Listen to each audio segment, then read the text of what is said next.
listening to Late Night Radio on the SHR Media Network. Caution, there will be mature themes explored and potentially adult language used. If conservatarian words, phrases, certain concepts, or rhetoric offends you, tune out now.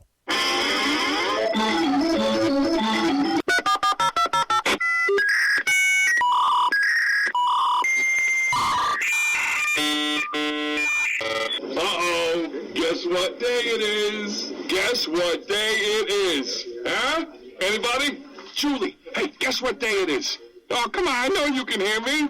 Mike. What day is it, Mike? You magnificent bastard, I read your book. I drink your milkshake. How dare you? I call that bold talk for a one-eyed fat man. Fill your hand, you son of a bitch! Captain. Captain. Captain. Captain. Captain. Captain. Captain. Captain. Captain. Captain. Captain. Captain. Captain. Captain. Captain. Captain. Captain. Captain. No, not yet. Not yet. Don't pass out on me yet. Of course you realize this means war. Freedom is never more than one generation away from extinction.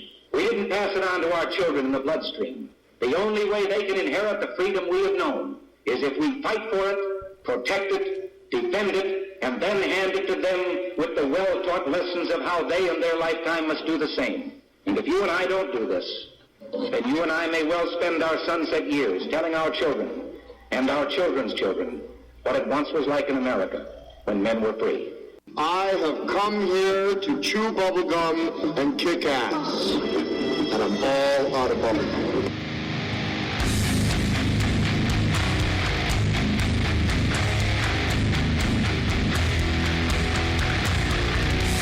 Ladies and gentlemen, we're here. I'm open, only in the back door. I know what you're thinking. Stop thinking that. It is Thursday, May 21st, the year of our Lord 2020. Ladies and gentlemen, boys and girls, children of all ages, welcome to BZ's Berserk Bobcat Saloon radio show, where I'm broadcasting behind enemy lines in occupied California, always spelled with a K, a mere 2 miles east of the locus of evil on the entire left coast, the Bill Mill, the belly of the beast, the Capitol building in downtown Sacramento at 10th and L Streets, where, late at night, you can hear the death of common sense and its concomitant wail as it wafts from that petrifying edifice. And late at night, when I exit the plush, resplendent, sumptuous, palatial, and effulgently bulbous SHR Media studios, I will be smelling the odoriferous stench of sulfur, brimstone, and evil emanating from that mentally destitute columned structure aforementioned. And I have to tell you also, what you're about to hear for the next 2 hours consists of my opinions and no one else's. Because of the fear porn that has gripped this nation, the saloon is no longer open in the front, as the city of Sacramento has pulled my license, but I'm still serving stiff drinks, facts, history, logic, rationality, proportion, context, tradition, intent, and common sense right out the back door. And we don't water our drinks, just like we don't water our conversation. Politics, religion, crime, culture, economics, race, sex, science, law. We talk about it all right here at the saloon, where the speech is free, but the booze is not. And in 2020, I am done with compromise and bipartisanship. This is the new age of modern political warfare. The leftists, Democrats, and the American media maggots all want you dead, or at minimum, jobless, bankrupt, bereft of a future, and quivering in the fetal position under your desk, waiting for your local leftist governors and mayors to bestow a modicum of freedom in dribs and drabs when it pleases them, always to be taken away also when it pleases them. Folks,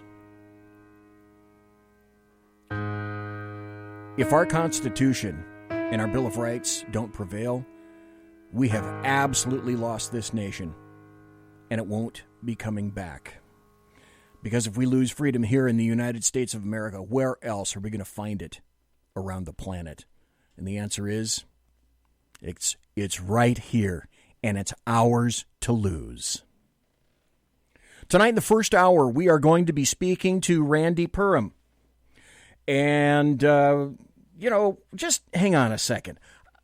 I've got to introduce him, and I've got to tell you a little story before we actually get to him. I find the coolest people on the internet. Have you folks ever been on the internet or on social media and you've seen somebody that just managed to resonate with you immediately? Tonight's guest, Randy PURHAM, is one of those people, and perhaps a bit of an explanation is due. Okay, so everybody knows I am a political animal. I'm all over the internet trying to bring new and unique information to all my listeners and viewers like you tonight. So I discover all sorts of discussions on Twitter and Facebook and other social media all over the place. So I came across some fairly nasty stuff on Facebook, on a Facebook page by a guy named Randy PURHAM, except he wasn't writing the nasty stuff. The people on his page were. Turns out, he's a black conservative. Where there's the problem right there, okay? So apparently to others, he's kind of like the cat stuck in the toilet, okay? He needs to be removed. So I'm reading his original, I can hear him laughing in the background. So I'm reading his original posts about freedom and liberty, and they're pretty unique, and they're well crafted, and they're great takes on any number of issues. So as soon as one post gets published, man, the floodgates are open, and the attacks commence. And I'm not talking about attacks on his points, but many from the go, they start attacking him personally. Okay, those are your standard Mark I, Model I ad hominem attacks, like those proffered by attorneys that I've encountered in prior days who cannot win a case any other way. So, comment after comment, this Randy PURHAM guy answers back with logically crafted arguments, good reasoning, and I also notice he's a hell of a lot more tolerant with these leftist morons than I would ever be. And so, most of these really contemptuous critics are black. The words and names they call Randy PURHAM are pretty staggering. So Randy PURHAM's on the phone right now waiting, and I'm sure he's thinking, okay, come on, geez, I'm ready to go. Wrap it up, all right? Let's go. Well, not quite so fast. There still needs to be some background, because I am a big believer in talking to conservatives. All conservatives. I couldn't care less about their paint jobs. And one of my best friends lives in D.C., Ken McClinton, and I met him at the 2017 Freedom Fest show in Las Vegas when he was working at SHR Media Network. That's where I work. And he's working at the booth with me and Clint and Sean and the SHR owners. So Ken and I strike up a friendship which stretches all across the U.S. to this day, and I'm on his show every Monday night with commentary. So talking to Ken leads me to Ralph Chittum's, who you know here, to Shannon Wright, to Michael Wright, to Lonnie Poindexter, Melanie Collette, a whole bunch of other great conservative people who also just happen to be black. It's a paint job, BFD. I want everybody on my show. If you're a conservative, I want to talk to you and get your perspectives, because I want people to understand there are actual black conservatives in America, because the American media magazines won't let you know that or hear them. And the other important point is the Republican Party needs to find them, needs to see them, seek them, recognize them, and ask for their help. Be honest. Ask for their help. Black conservatives live in the same cities. They go to the same churches, the same stores, same schools, and they want America to be better for everybody. And so I wanted people to listen to my show to hear this and recognize this. We want as many people as possible in the conservative tent. It is more than big enough. But you know what? Republican and conservative recruiting it sucks. So back to Randy PURHAM. I read his posts and his comments. Dude is cool under pressure. So I thought, who is this guy? And I need to get him on the show. And also, I pretty much don't know anything about him, but let's invite him on the show and find out. So, Randy PURHAM, welcome to the Berserk Bobcat Saloon. Let's see, I just wasted 5 minutes on an introduction for you. Hey, was it long enough? How you doing tonight? I am doing great, sir. Thank you for having me. I appreciate it. So, here's another strange thing. While corresponding, I discover that Randy is in Naples, Italy right now. And so when I originally asked you to be on at 8 p.m. Pacific, 11 p.m. Eastern, Thursday night, I found out from you, oh, that's only 5 a.m. Friday in Naples. So first, Randy PURHAM, holy moly, thanks for being up so early, because I'm usually thanking my East Coast guests for staying up so late. Staying up late. Yeah, so, no worries. So, when you asked, I contemplated. I was like, I really want to get up there for Friday. And I'm thinking, oh my, but I'll do it for you. You must have copious amounts of coffee right now. I do actually, yes.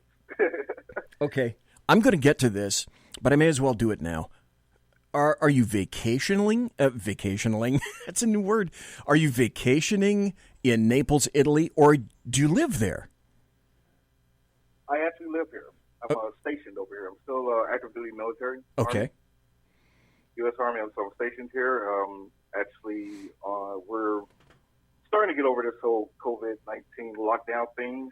So I was at home mostly during this time. And I'm also getting ready to retire too. So I'm doing my transition stuff and preparing for retirement. So Alrighty. So I'll be returning back to the U.S. here in a couple of months. Okay, so before we get on to a bunch of topics tonight, and I have to forewarn you, just like I forewarn everybody, just for you tonight, Randy, I have 18 pages of questions, the likes of which I know I will never get to. I'm going to have to pick and choose because we only got an hour, and so I have to be very careful and very selective. But you sent me a bio, and it goes like this, and I want to go over it now and then maybe a couple of details in a moment. So it says, your bio says that you were born and raised in Chicago, Illinois in 1980. You graduated from Hillcrest High School in 1998, graduated from Central Texas College in 2012 from an associate in general studies. You got a bachelor in business administration from the American Military University, and you're currently a political science grad student. You enlisted in the U.S. Army in June of 1998 and completed basic training and advanced individual training at Fort McClellan, Alabama, as a chemical operations specialist. You completed 5 campaigns in 3 tours to Iraq and 1 to Kuwait in support of Operation Enduring Freedom. Over 21 years, you've been in a parallel career as part of multi-level marketing industry and an independent business owner for various home-based businesses in your spare time. In 2013, we'll get to that. In 2013, you published your first book, The New You, Now Equipped with Wisdom. I love that title. To help people that are seeking guidance in personal and professional development.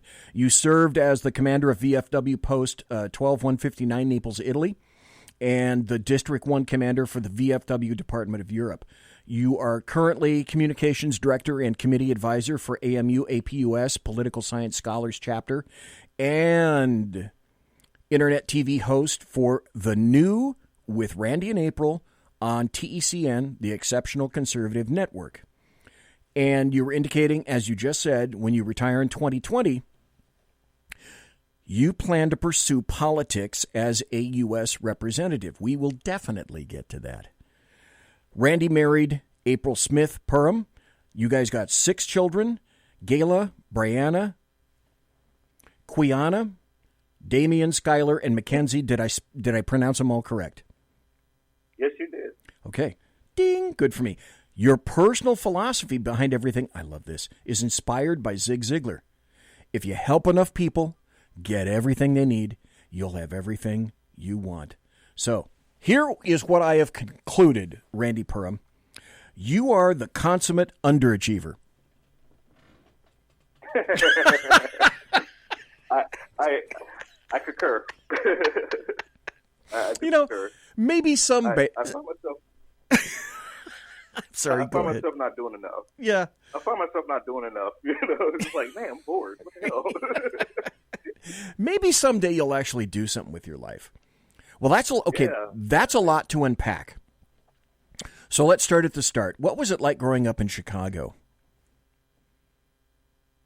Oh, well, so I grew up mainly on the west side of Chicago. Okay. I don't know if most people probably know Chicago Avenue, the Cicero area. That's where I grew up at. And growing up, so I grew up in the 90s. Is I would say my most fondest memories of Chicago in the 90s. It was great, you know. I mean, yeah, we had our your natural urban things like the gangs, and trying to just fit in, and you're constantly fighting with your peers, and then the next day you're at the ice cream truck together or at the basketball court together. So, and being the oldest child out of a combined assortment of 12 siblings, yeah, I kind of found myself, herding the cats at home, and then my breakaway was to get outside and herd the cats in the streets. So it was great. It was great. I have no regrets. After that, you graduated from. Well, let me ask you this: when you were small, did you think to yourself, or did you know, what do I want to be when I grew up? Were you thinking that? And what did you want to be when you grew up? Yeah, I did actually. Growing when I was younger, like teenage years, I actually wanted to become a lawyer. Okay. And even through high school, I was always focused on law, rule of law, how laws are created, and everything, so I could become a great lawyer and understand the fundamental breakdown of why laws exist and where they stem from. And so, as I got through high school, and I was talking to some guys that actually worked at John Marshall Law School. I don't remember if they were instructors or not, but I know they worked there because they was going to get me into an early, kind of like a school type program where I'm not actually taking classes, sitting in classes and to see what's going on in the evening. And after talking with them, I was like, maybe this law thing isn't for me. So okay. I walked across the street to the recruiter station, and here I am. Okay, so what? Years later. What motivated you to? Because you went right in the military from high school, right? Yeah, there was a little gap because I did graduate high school a little early ahead of my class. I graduated in January of '98, and my class graduated in June. So I had a 6-month gap, and I was married. I was married at the time, actually, in April of '98, my first.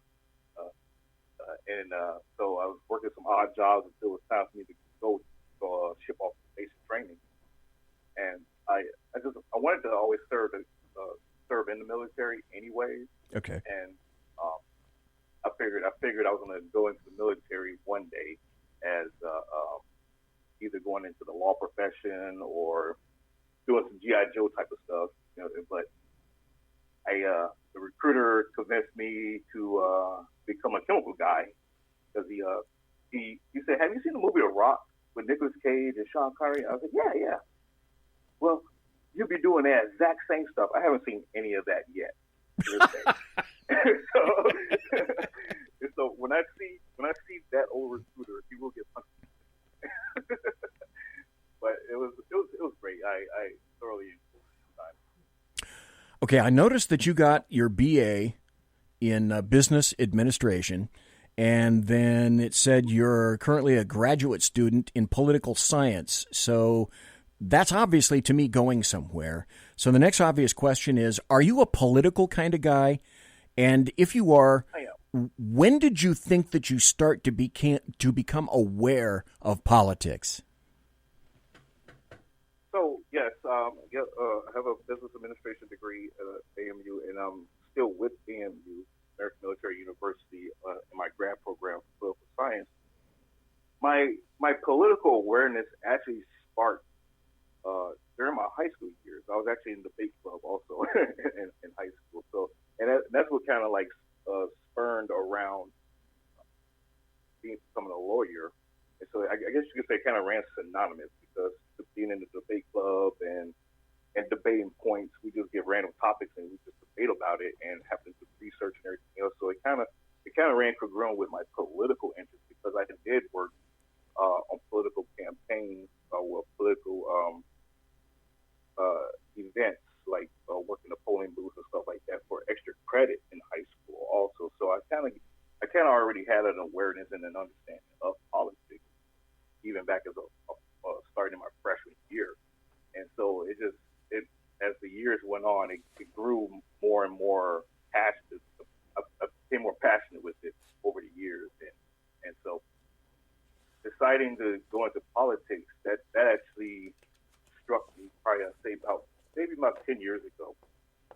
Maybe about 10 years ago, it's kind of like, okay, something that definitely want to do and get into. And so ever since then, I've been keeping my eye on, what I do, what I say, and where I'm at. Just so I don't have anything bite me, but I'm sure it will anyway. But I'll deal with that when I cross that bridge. So, well, yeah, people are going to do a deep dive into you anyway, almost no matter what you say or what you do. So you were a chemical operations specialist. You did 5 campaigns in 3 tours to Iraq, 1 in Kuwait during Operation Enduring Freedom. So looking back, and you're currently in the military, you're about to retire.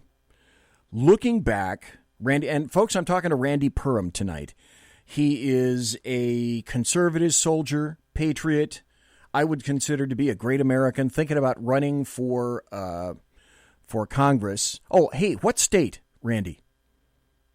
Oh, Alaska. Alaska. Yes. Okay. Yes. All right. Yeah, I'm a resident of Alaska. Okay, cool. Very cool. Because everybody's from the East Coast, I thought it was going to be the East Coast, but okay, Alaska, even cooler yet, literally and figuratively.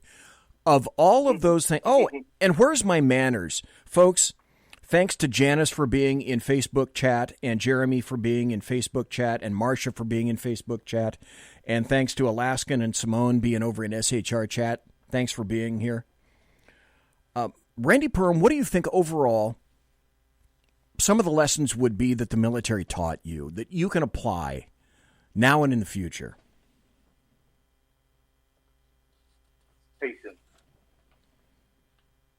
Okay. And I say that, I would say patience, because you find yourself, there's an old saying that we always say in the military, hurry up and wait. You have to hurry up and get somewhere, and you're waiting to actually do what it is that you hurry up there for. So you develop a sense of patience, and as even with dealing with people, everybody people come from different walks of life, different backgrounds, different education statuses, and what have you. So when you're trying to convey a message or get something done or out of people, you have to have patience, because they will fire back at you, or they won't understand or pretend not to understand. And so you learn to just have patience and get through that moment. Can I say? So I would say that's right. Can I say, Randy PURHAM, that I think that's one of the things, now that you mention it, that I was impressed with in terms of up until I came across some Facebook posts by you, I had no idea who you were. And that's one of the reasons that I wanted to have you on the show, because you've done and seen so many things, and your aspirations are astonishing. And I want to help you in any way I can. But just your background, and that just after you said that, I'm thinking to myself, as I indicated earlier, you are an amazingly tolerant guy with the things that people are throwing back at you, much more so than I would have been, throwing back logical, cogent arguments to these people. And now that I know your background, I can see, okay, now I get it. I get it. That's where his influence comes from. Hey, one of the people in chat, Simone in chat, says, hey, have you seen the clear canals in Venice? Clear? I guess it was clear. Did they get clearer after people stopped basically going to the canals, or have they at all? I have seen pictures where, and I think there was some that were actually photoshopped. They said that they saw dolphins swimming in there, so I think it was Photoshop. But I have seen pictures, actual real pictures, where the water did get a little clearer up there. Venice is about a 5-hour, if you was to drive, 5 hours.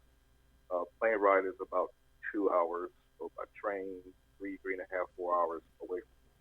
I was in Venice last year, and the water there it's not dark and murky, but it is a little polluted because the mode of transportation is by boat. Everything is by boat. Okay. And so you can imagine that the water is not drinkable. Yeah. To say the least. That's where you get kind of the creep out factor of that. Exactly. So you wrote a book in 2013 entitled The New You, Now Equipped with Wisdom. As I said, I love that title. What was the genesis of that book, Randy PURHAM, and why did you feel compelled to write it? So the genesis of that book is stemmed from just working with soldiers, being in the military and having soldiers under my leadership, under my charge, even like prior soldiers and current soldiers, they will always ask questions, and it's just part of their professional development and their personal growth. So they would ask marriage counseling, how to raise a baby, all sorts of things. So my wife April, she used to get irritated because I would get phone calls literally in the middle of the night. It was 2 a.m. and there'll be a soldier, past or present, that would be just asking just a random question. And they would say, "You're the only person I thought of that would help." And so I always say, you should just write a book. Just write a book. Put all that stuff in there. That way they can just go pick up the book and read it. And I was like, okay. So I subsequently ended up deploying to Kuwait. That's what got me into what led into the Kuwait deployment. And I had a lot of time on my hands because we wasn't doing a whole lot at the time.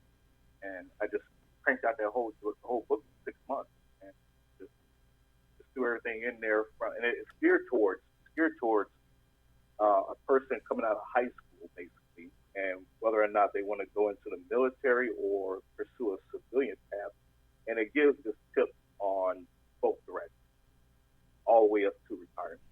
And it covers just about literally everything from how to dress, and how to invest your money, save your money, how to prepare for retirement. I mean, you name it, schooling, the whole gamut of life, but in both directions. Well, I think that's a great motivation to write that, and it sounds like a really important book for kids that are growing up. There's another aspect. Well, let me ask you this before I move on to another question. Randy PURHAM, is there another book in there somewhere in you? There is. I actually have a shelf right now because I'm dealing with school, and then next thing you know, I woke up and I was like, oh man, I got to start preparing for retirement. But there is another book that I'm working on. It's more politically, and it actually is going to discussion of the polarization of American politics. So I'm still like in the beginning phases of that, but that is the general theme for that one. I might get back to that one here once I get back to stateside. So have a little bit more time to focus. Okay, there's a guy in the SHR chat right now, and he's called, oddly enough, The Alaskan. So The Alaskan from Alaska says, hey, ask Randy PURHAM where in Alaska he's going to be going. I'll be moving to Anchorage, right around the J-Bear area, Joint Base Elmendorf Richardson area. Okay. You also have a radio show on Ken McClinton's TECN. And Ken and I are buddies from 2017. He's a great guy. I'm on his show every Monday night. TECN is the Exceptional Conservative Network. Well, you've got a show also on TECN called The New with Randy and April. And you've told me it's on every Monday and Friday on TECN at 1 p.m. Eastern. So in a nutshell, Randy PURHAM, what's your show about, and why did you start it? Tell us about that. So, ironically, once again, I was going back to like having conversations with people all the time, all the way back in when we were living in Texas. And then we moved up to Alaska and kind of continued that. And we, April and I, we would do like little Facebook Lives here and there, and then so we decided to just go and make it a regular thing, and we created a show called SHR Radio, and we was on Blog Talk Radio at the time. It was just basically just topic of the week or different topics, that was trending, and so we would just give our take on it. And then Ken was a listener. He was a listener on our show, and he reached out to me when we moved out to Maryland. He said, "Hey, I've been following your show, and I like your content and everything, and like to partner up with you and see where things go." So we subsequently we did eventually stop doing BCR Radio, and we actually became part of SHR Media at the time when he was part of it. And so we converted our show to fit the SHR Media themes and formats, and stayed with that for a little bit, and then we branched off and became part of TECN. And so here we are now, 3 years later, still doing our shows. And it's basically it's still the same thing. We discuss just the current trending topic. On Mondays, I try to teach out of the book. That's actually where the title comes from. It's my book. Okay. Now with wisdom. And so I try to teach different topics or expound on them on Mondays, but I've kind of gotten away from that because there's been so much going on, and as we're moving into the legend cycle, it's just so much more stuff to cover that's a little bit more interesting than a book that anyone can pick up and read and go from there. So that's where we're at. Okay, folks, we're going to take a break. We're talking to Randy PURHAM. He is an author, entrepreneur, soldier, patriot, and he wants to be a U.S. representative from the state of Alaska. I'm not going to do the break because I just don't have time to spare, and I got so many questions. So I just want to remind everybody of this. Conservative media done right. You're listening to the SHR Media Network. And Randy PURHAM, to me, that's the really interesting part. You said that when you retire in 2020, you want to pursue politics. You're going to do it from Alaska. What is this the aspiration? Pretty much, is this the culmination of pretty much everything you've been building up to in your life right now? All your various foundations have led up to this? I would think so. I actually, to be honest, I think so. And as I said, I enjoy helping and working with people. I find myself to be more of a servant leadership than a directional leader. So I like to get out there and identify what the problem is and help solve it.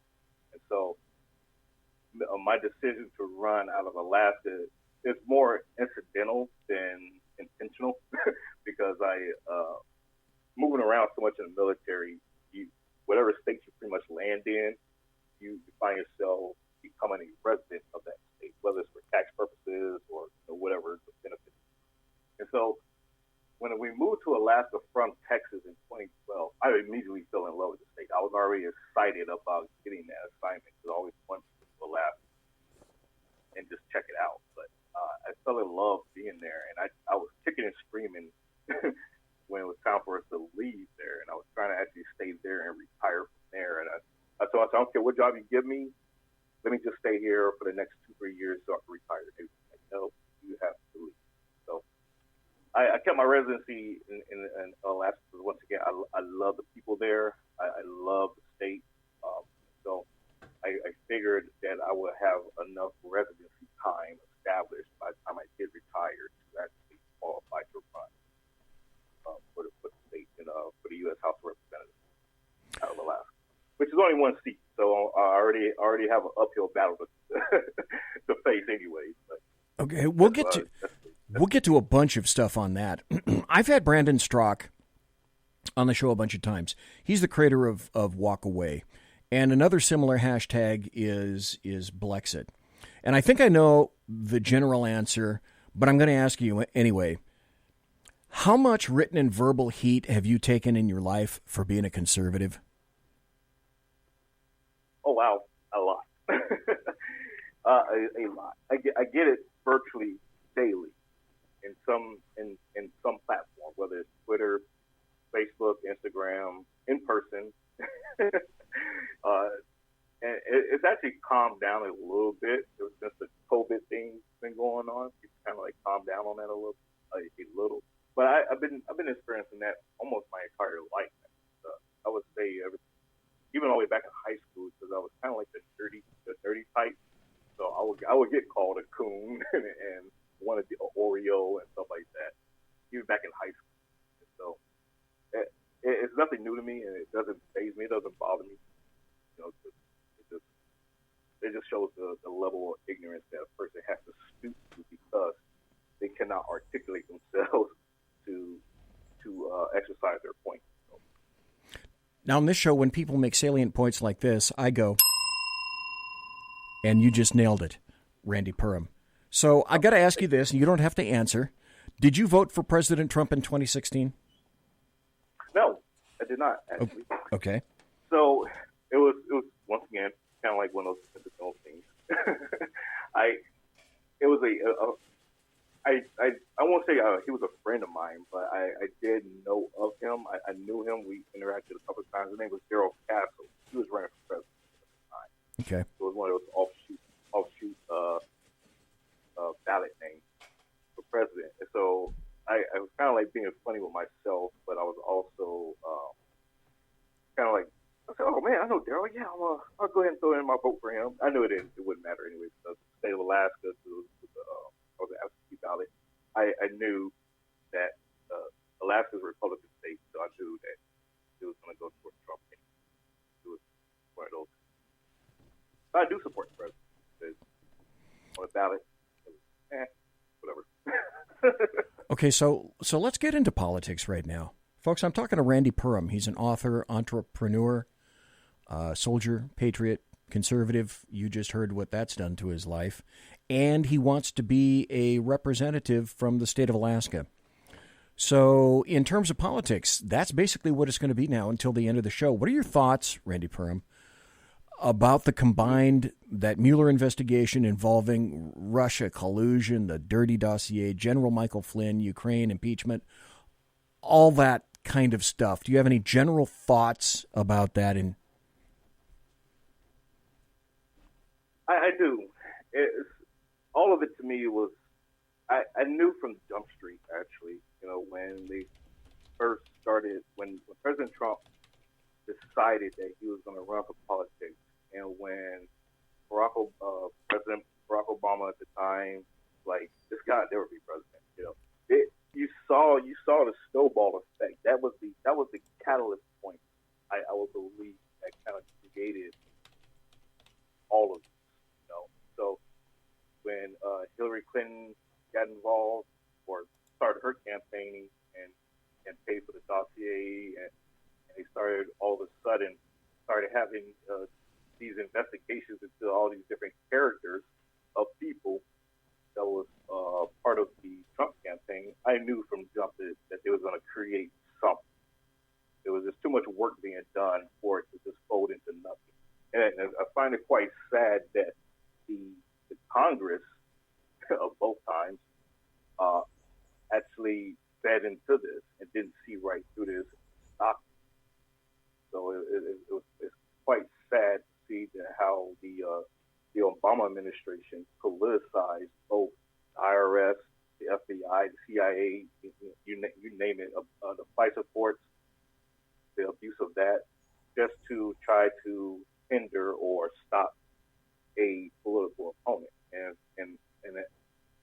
in the world that we live in today, when we have to stoop to that kind of level of divisiveness, you tend to create second and third order effects that may be unintentional and inconsequentially unreversible. And so,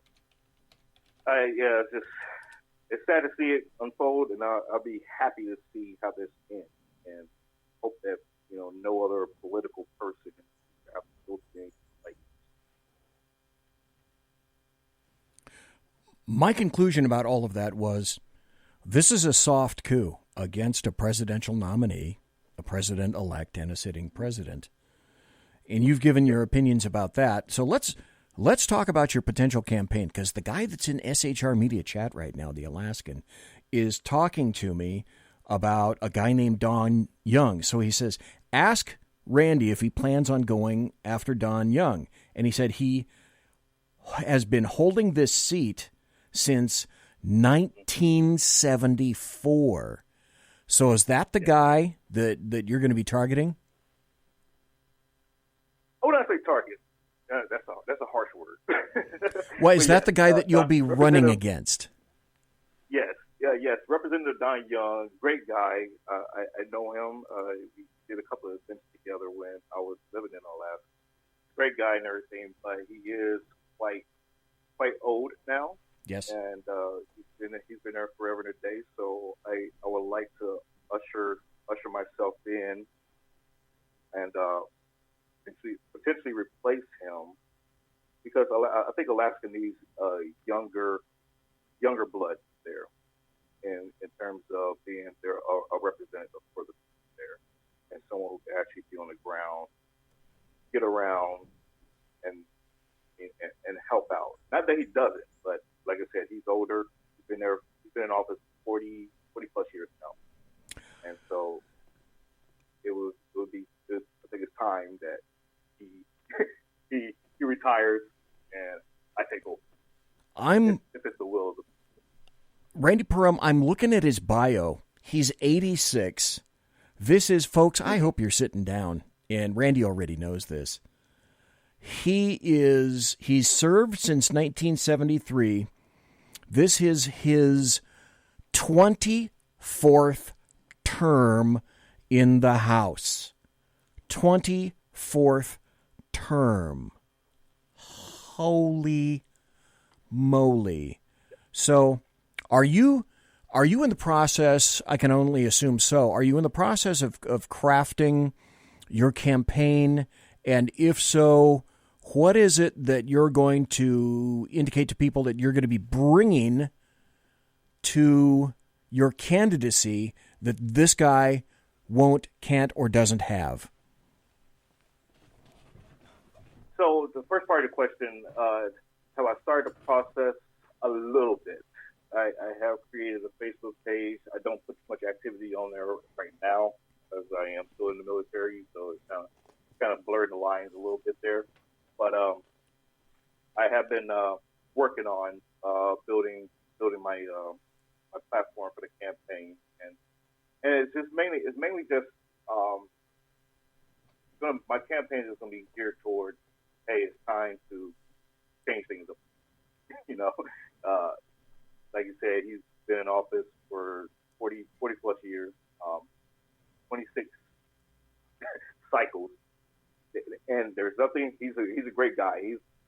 Alaska only has one U.S. representative seat, and he's been almost since the birth of Alaska becoming a state.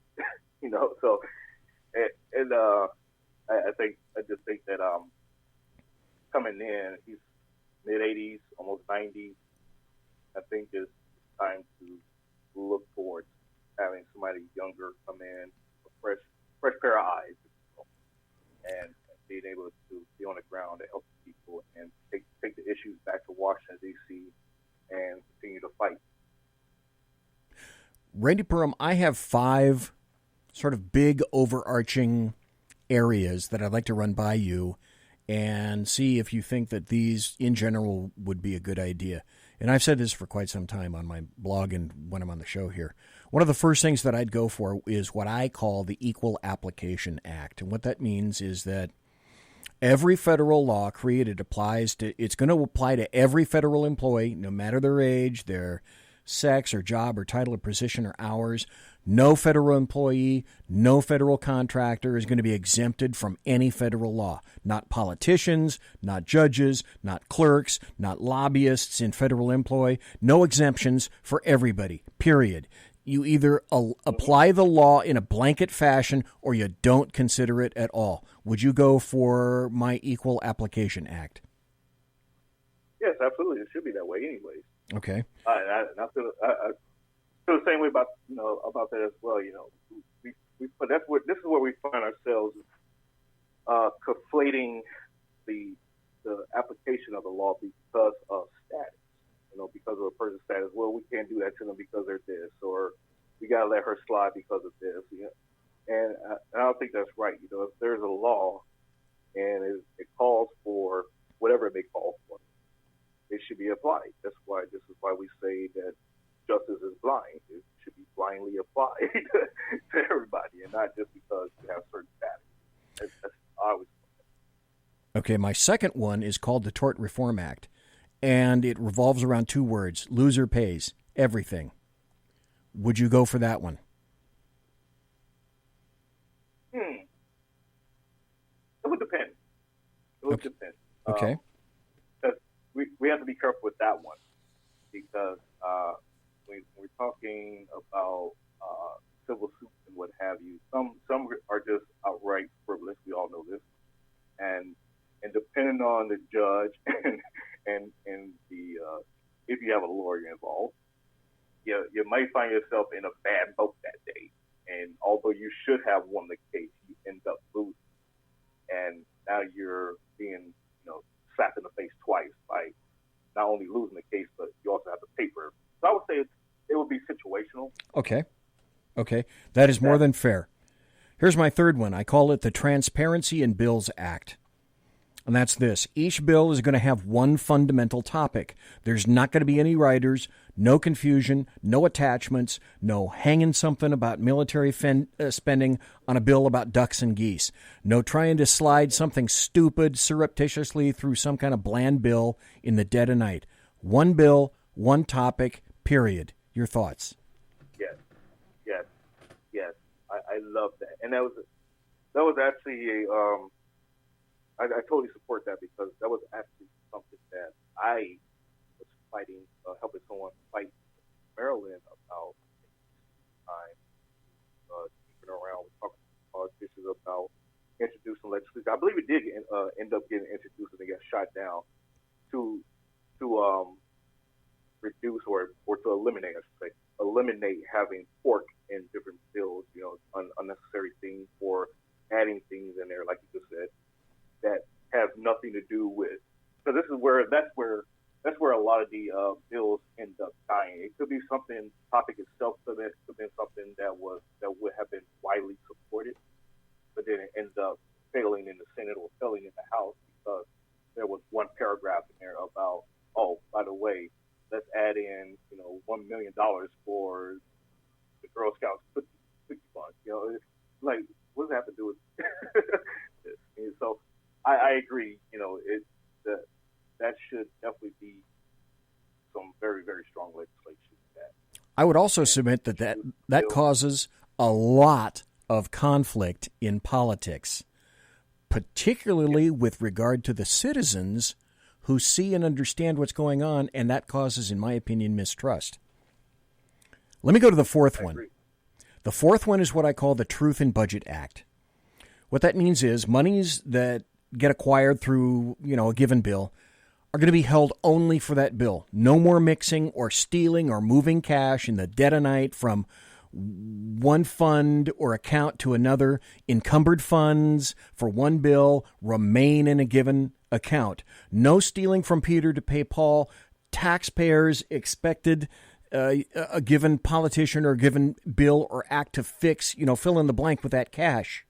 So the Truth in Budget Act is funds encumbered for that act, they stay there and they don't get mixed or stolen or added or deleted. They go right to that and nothing else. Thoughts on that? I actually like that, and I do support that. I have, once again, I had conversations about that one as well. The only problem with that one that could potentially arise out of that is the say for example the expenditures may be less than what was predicted. So now you have that money that's sitting there, that extra money that could go to something else. Now if the project is finished or what have you, and the remaining balance or the remaining the remaining balance is available, I would support it being applied to something else that needs additional funding. But all in all, if there's an allocation for something, it should stay with that allocated purpose only. Okay, and then I do agree with that. Mm-hmm. Okay. Randy Purham, my final thought, my final suggestion is the E-Verify Act. Every employer has got to use E-Verify. From a small business to every mega corporation, if an individual is not a lawful resident of the United States, they shouldn't be employed. You know, if you want to impact the building of the wall, what I'm thinking is that you try minimizing the necessity for building that wall in the first place. When people can't profit from draining America and people can't get jobs, then we have the ability within ourselves to stop this at the point of origin, and I'm suggesting maybe we should. Any thoughts about the E-Verify Act? Yes, and I fully support that, and I find that to be a contentious one as well. Even within I would go on a limit and say even within a minority community, mm-hmm. there's been contention about E-Verify because we tend to want to support minorities, whether they're coming across the border, whether they're here illegally or not. And I get that. They should be supported. They also should, immigration should be supported with doing it the right way. And then you won't have to have a E-Verify system. But because we don't have that system or it's not equally applied across the spectrum, we have these problems. So in order to properly take care of people like Americans that we are, then we need to make sure that people are here legally. And I can go into a whole diatribe about supporting illegal immigration because you have people that come, you don't know who they are, you don't know where they're from or anything else, but you want them to utilize your resources. You might as well just open up your front door and go to bed. That's how you feel about it. But no one would do that. So having them here legally, coming in through the correct process, being properly vetted, and going through the naturalization process and becoming a productive member of society is the way to go. And I think that will also be a contributor to the reduction of crime. It's all simple math. I completely concur on that one. Here's one, and I'm not going to try to pin you down on this, but I would like sort of a general overall thought, because here's a question that almost nobody addresses, and nobody wants to, because it is the largest, most frightening monster ever to exist in the United States of America today. What are we going to do with our debt? Currently, it's right around $25 trillion. How can we keep on spending? How can we keep on printing money? Any thoughts, Randy Purham, about this? Can we begin to manage this massive monster of our own creation? No, we would never be able to manage it. Not without taking over the rest of the world and selling it to the Decepticons or something.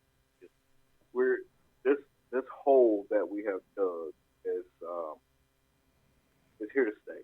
And I think the only way that we will ever start chipping away at it in the reality of things is we completely and just like totally start being independent manufacturers and selling and trading with the rest of the world without compromising our own integrity or shipping our own jobs overseas and everything else. Keep everything manufacturing and everything in the United States. That will bring in more money, and at that point we can start paying down the debt. That's the only real realistic way to But that would never happen either, because we have too many people that want to become globalists and take their stuff overseas and everything. Okay. I don't see it happening. Okay. That brings up this, and this might end up, well, let's see. I got about 5 more minutes. Okay. I might be able to squeeze 2 more questions in. Here's one that I definitely want to ask, because it's timely. It's in terms of the coronavirus. You mentioned globalism. There are 2 schools, primary schools of philosophy and thought. Globalism versus nationalism. In my opinion, we have been handed clear evidence about the weakness of globalism and the strength of nationalism. To me, it's not a matter of 2 philosophies. It's a matter of national security, strength, and independence. And I think the coronavirus situation, now more than ever, particularly hammers that home. And any thoughts that you might have, globalism versus nationalism? Yes. So globalism, it's okay for something, to share cultures, to share ideas. From a globalist standpoint, that is okay. But when we're talking, like you said, intelligence, manufacturing, and everything else, you want to keep the integrity of having a national or a nationalized product. And we see it over here in Europe.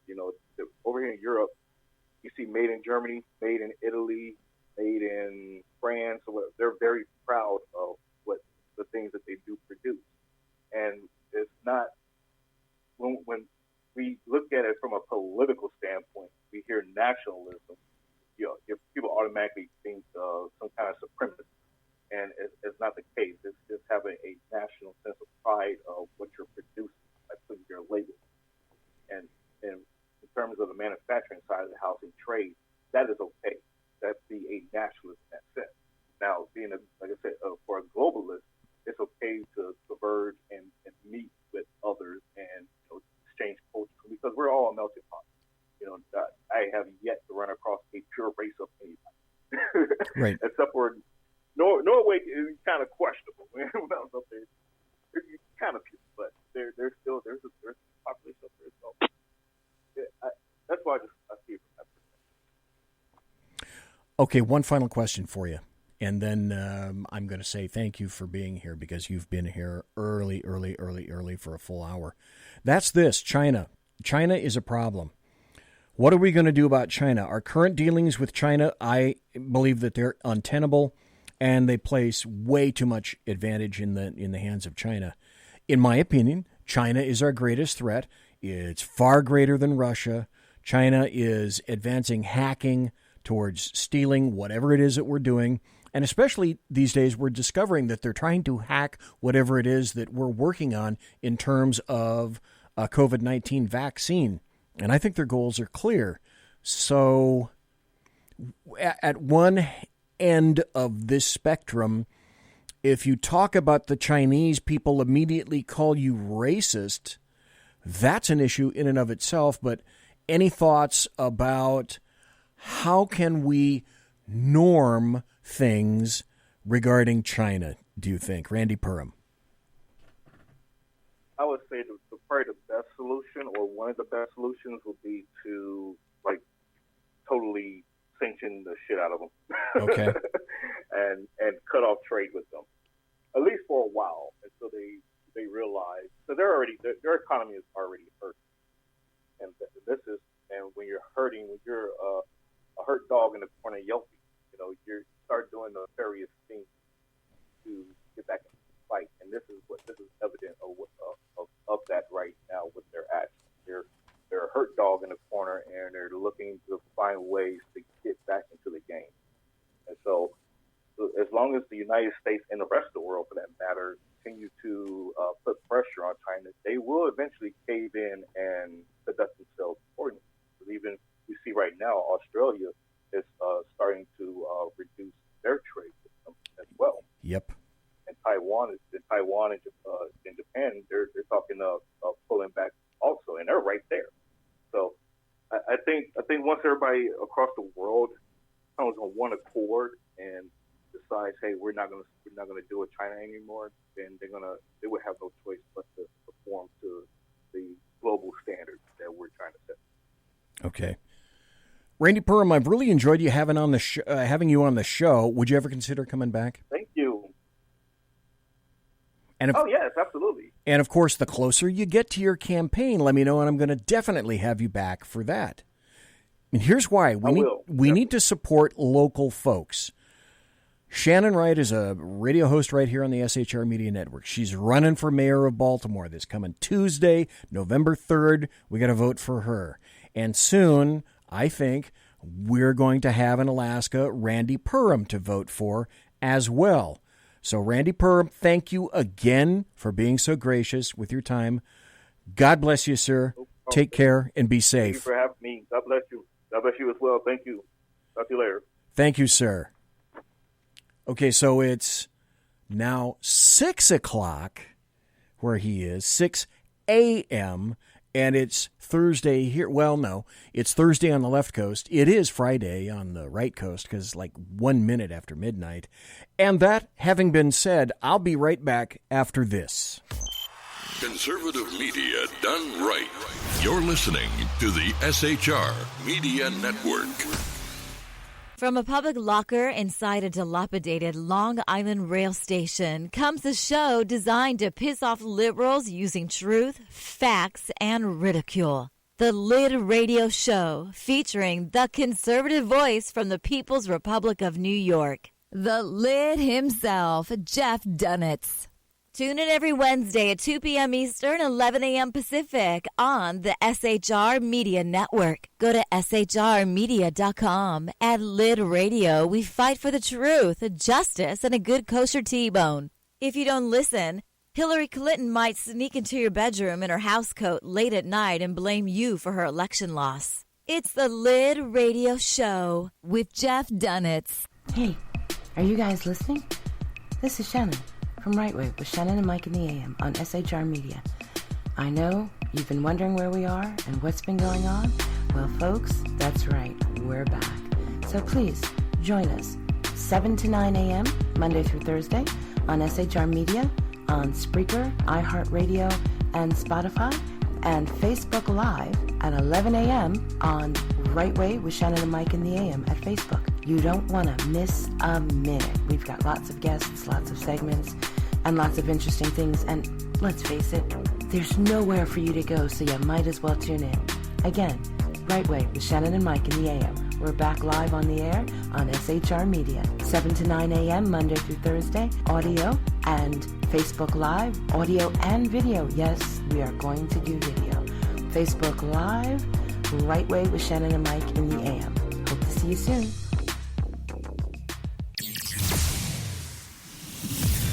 Broadcasting behind enemy lines in occupied California, a mere 2 miles from the state capital, the bloviating Zeppelin's Berserk Bobcat Saloon radio show can be heard every Tuesday and Thursday night at 8 p.m. Pacific and 11 p.m. Eastern. Only on the SHR Media Network. Go to shrmedia.com to listen. You can also watch on the SHR Media Facebook page and the SHR Media YouTube channel. No goldfish were abused in the making of this ad. Conservative media done right. You're listening to the SHR Media Network. It is he that is me, bringing perspective from across the sea. Join me, Jack Alexander, 4 days a week for the Jack Alexander Experiment podcast, as I take a unique outsider's look at the news and issues affecting life and liberty here in the USA. I'll show you what the mainstream media refuses to. Politics, border security, defense, healthcare, travel. Nothing is off limits. Catch the Jack Alexander Experiment podcast each Monday to Thursday on Facebook, YouTube, and everywhere good podcasts can be found. Also, check out the website, www.jackalexanderexperiment.com. Southern Sense is conservative talk with Annie, the radio chick you bellas as host, and C.S. Bennett co-host. Informative, fun, irreverent, and politically incorrect. You never know where they'll go, but you'll love the journey. Annie is a top conservative host on Top Talk Radio and features some of the finest guests packed with important politicians and newsmakers. Listen every Friday, 3 to 6 p.m. Eastern, noon to 3 Pacific, on the SHR Media Network. Remember, Southern Sense is common sense. After 6 years covering terror and corruption, the Unpleasant Blind Guy is making a change. I'm Dave Milner. Join me on Spreaker and YouTube through SHR Media and on the Western Free Radio Network as I team up with Jeff Mitchell, host of the English Defense League radio show on blogtalkradio.com. Check show pages for airtimes. It's the Unpleasant Blind Guy. On EDL Radio. There's no surrender, ever. Because truth is not always pleasant. Conservative media done right. You're listening to the SHR Media Network. It's your business diva here, Melanie Collette. I am inviting you to a front row seat as I discuss some of the most intriguing details of wealth and finance with today's movers and shakers in the world of business. Listen in and discover financial truths on a global, domestic, and household scale. Uncover topics that will impact your wallet today and in the future.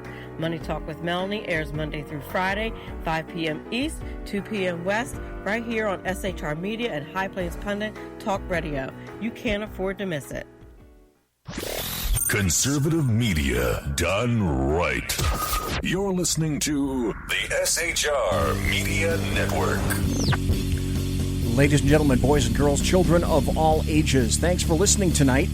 We are in the second hour of BZ's Berserk Bobcat Saloon radio show, live and direct right here on the SHR Media studios, where I am broadcasting behind enemy lines in occupied California, always spelled with a K.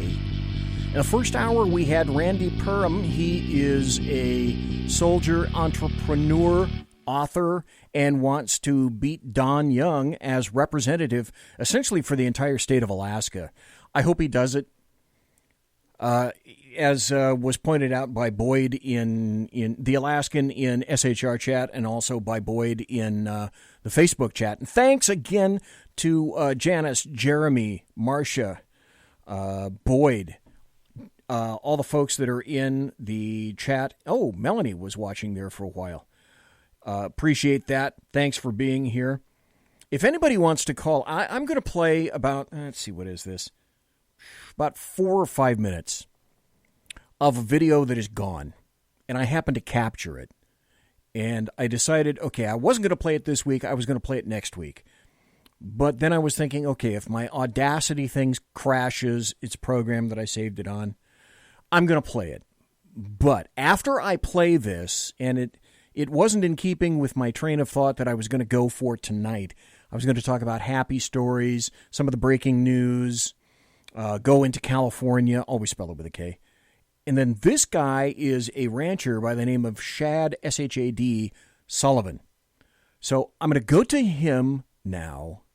After I go to him, folks, if you want to call, the phone line is going to be open. I say line singular because, okay, we are a cheap outfit here, all right? If you want to call, it's 575, that's actually Roswell, New Mexico. 575-208-4481, 575-208-4481. If you happen to be watching on Facebook or YouTube, then you can see at the bottom of the screen, there's the number. It says call in now, 575-208-4481. So after I play this guy's video, give me a call. Phone line, singular, is open now. Bing, go. I found this video. This is a rancher. He's a cattle rancher. I have since attempted to find this video. I can't find it. I have it saved in a fashion. I hope I can play it. I played it before, about an hour before the show. I'm going to see if I can play it now. Folks, when they're talking about a meat shortage or a beef shortage, and that might be having a little bit of criticality, especially considering it's the Memorial Day weekend. Monday is Memorial Day. Listen to what this guy has to say. This video was taken down. This video was removed. So anytime that any of the social media giants, assholes, decide to take a video down, to me, it's information they don't want you to hear. And anything that they don't want you to hear, I want you to hear. Because this is America, and I believe in the First Amendment. So let's hear what this guy has to say, Shad Sullivan. He's talking about American beef, and I think when you hear this, you'll begin to understand, okay, all right, I get it. Hey everybody, this is Shad Sullivan coming to you from the headwaters of Bitter Creek, Archer County, North Texas. We have to talk. State officials will be assisting to help identify potential alternative markets if a producer is unable to move animals, and if necessary, advise and assist on depopulation and disposal methods. Ladies and gentlemen, we are plowing under... Depopulation meaning killing cattle. Killing cattle. Vegetable crops from coast to coast. We are euthanizing millions of chickens.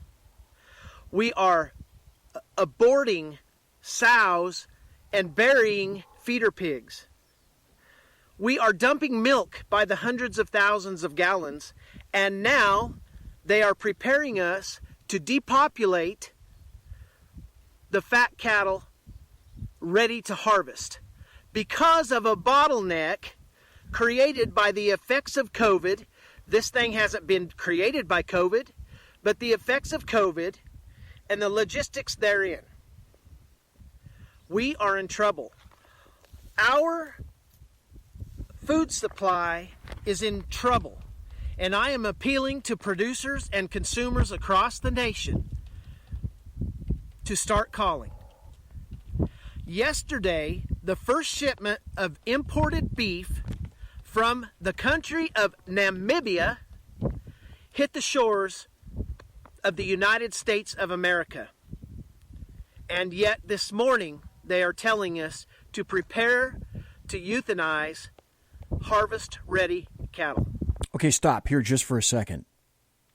Do you understand what's going on here, folks? This is the perfect opportunity for leftists, Democrats, ably abetted by the American media maggots, to make sure that this is part and parcel of an attempt to make sure that you don't eat beef anymore, because they don't like it. They don't want you eating beef anymore. They don't want you eating poultry, pork, beef, any of that. None of it. They want you to stop. So they'll also do whatever they can to import beef from other countries in order to ruin local farmers. This is like taking a big gun, bending the barrel, and turning it back on the head of all Americans. Don't tell me this isn't politically motivated. Am I the only one that sees a problem in this? It is time we get the American people back to work. It is time we get money flowing. It is time we get food on the shelves. Because if you're not concerned about this food supply problem, you better be. We have a huge supply and demand of food across this nation. We can feed the world ourselves, and yet we're destroying our harvests. It's here. We have it. At the same time, we are importing beef from other countries, beef that is less regulated than our beef, less safe, not as high quality of product, and yet it's happening.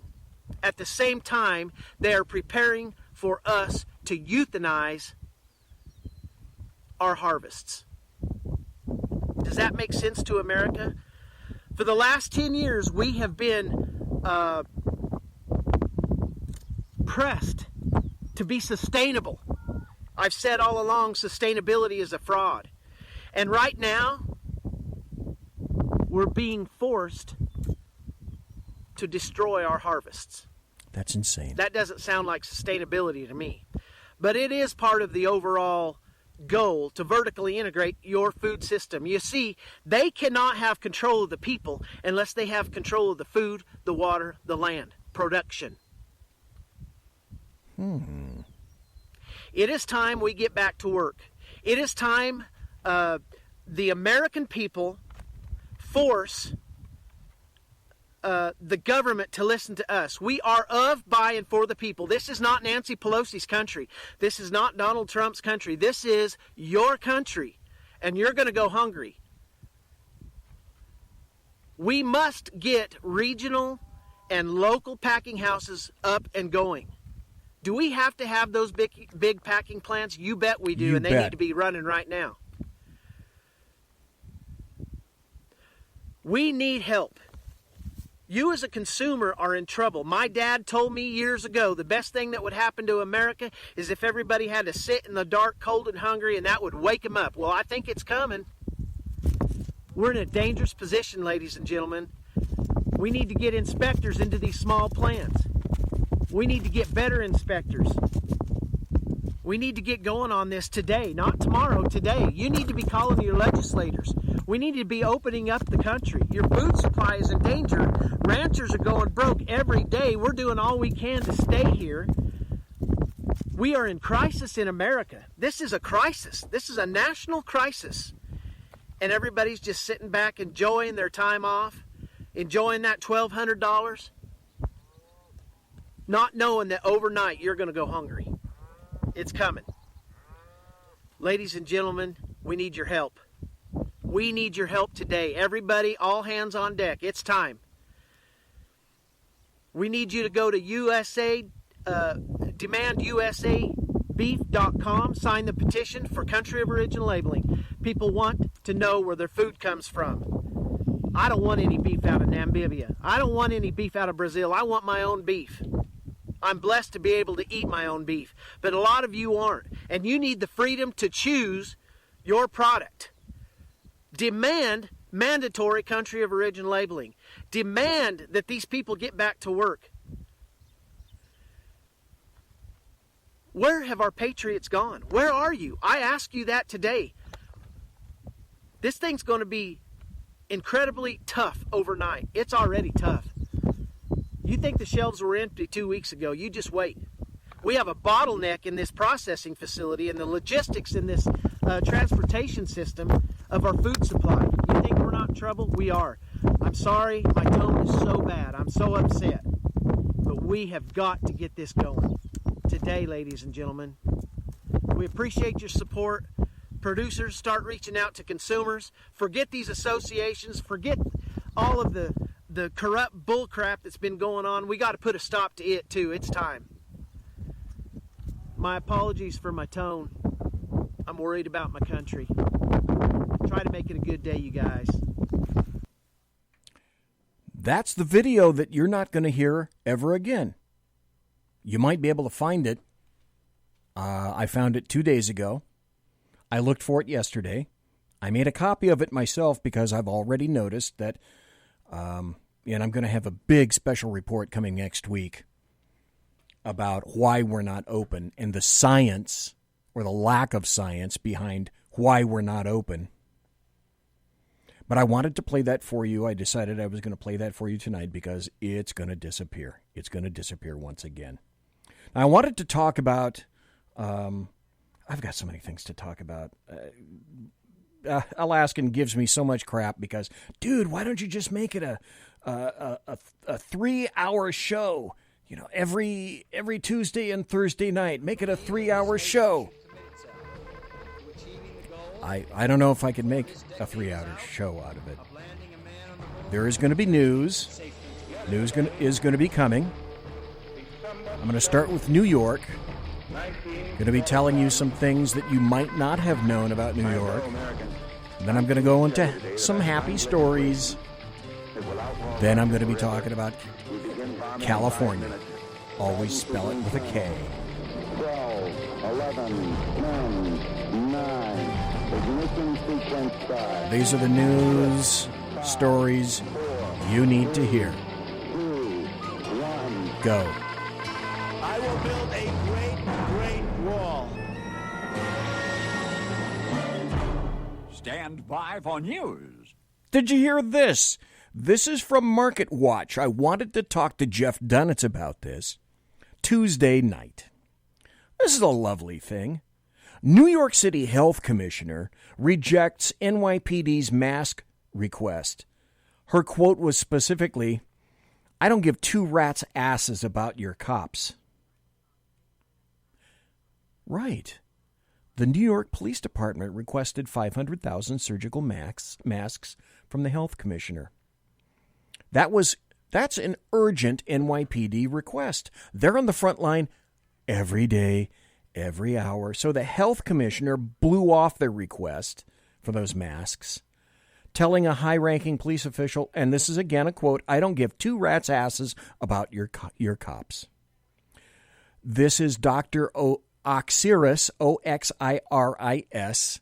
She's a she, which I'm guessing is pronounced Osiris. The X is like an S. Osiris. Barbat made the remark during a brief phone conversation in late March with NYPD, talking directly to the NYPD Chief of Department, Terrence Monahan.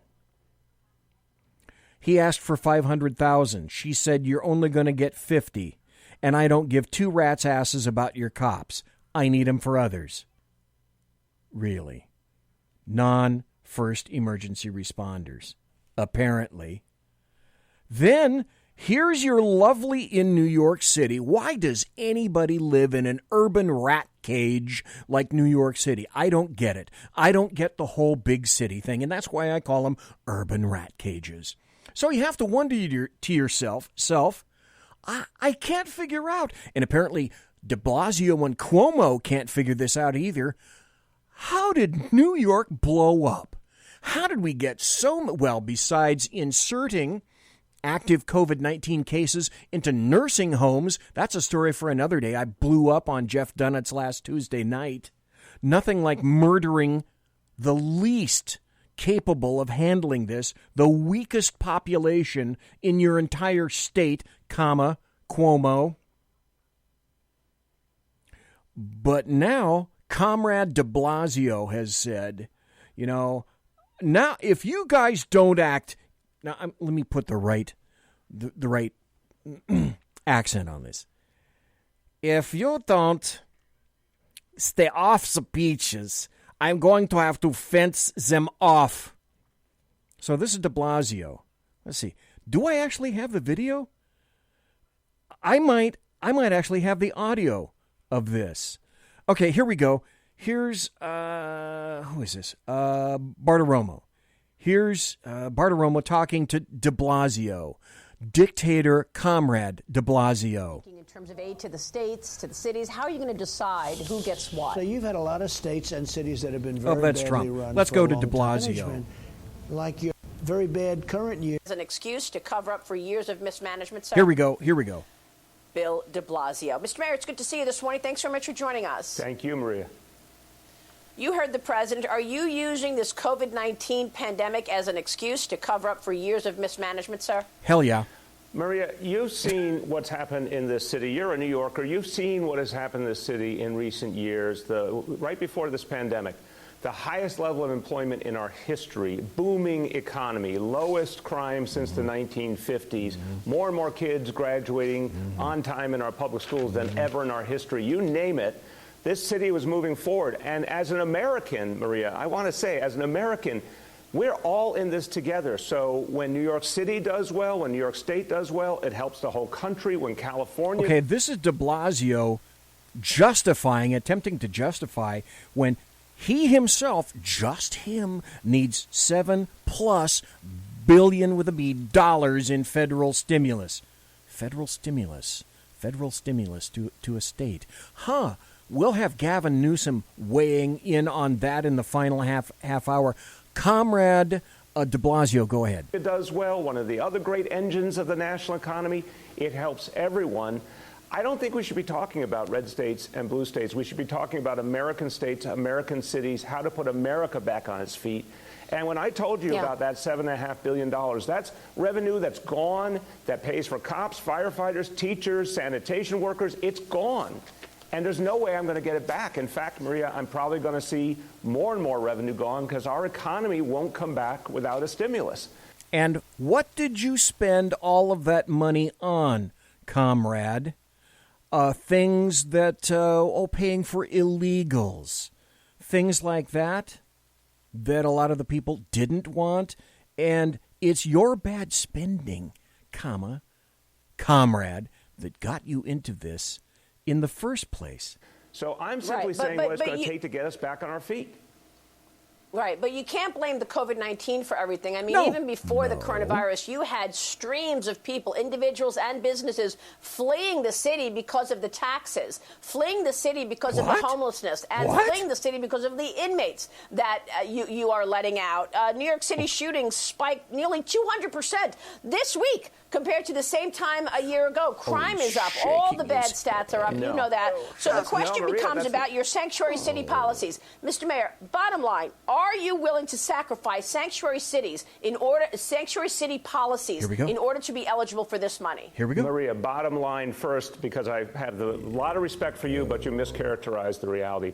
Crime has been going down overall in this city now for 7 years. We have times when things go up, and the NYPD fights them back. She's not talking about 7 years. She's talking about now. Spike in crime fights it back. In terms of the city, some people left and a lot of people came, including we've built more homegrown millionaires in recent years, and more millionaires have moved here than any who left.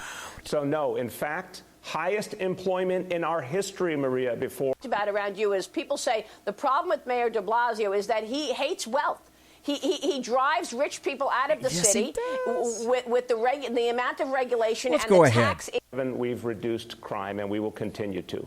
Yeah. And again, is there any way you could pull back on your sanctuary city laws and follow the Okay, she's tenacious about this. I like this. rule of the law when it comes to immigration? And he's shaking his head. The Trump administration. Bullshit, you follow the rule of law. You follow the rule of how can we get more votes? I want to work with you. We follow the rule of the law in this city, and we respect Let's skip the fact ahead. there's a housing status.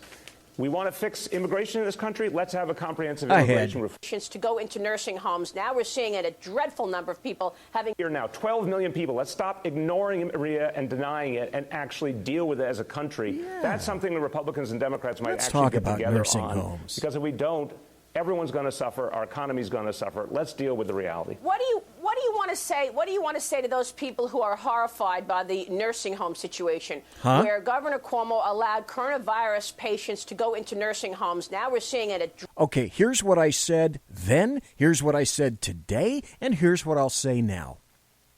These two fucktards, Comrade de Blasio and Comrade Cuomo, don't have any skin in the game.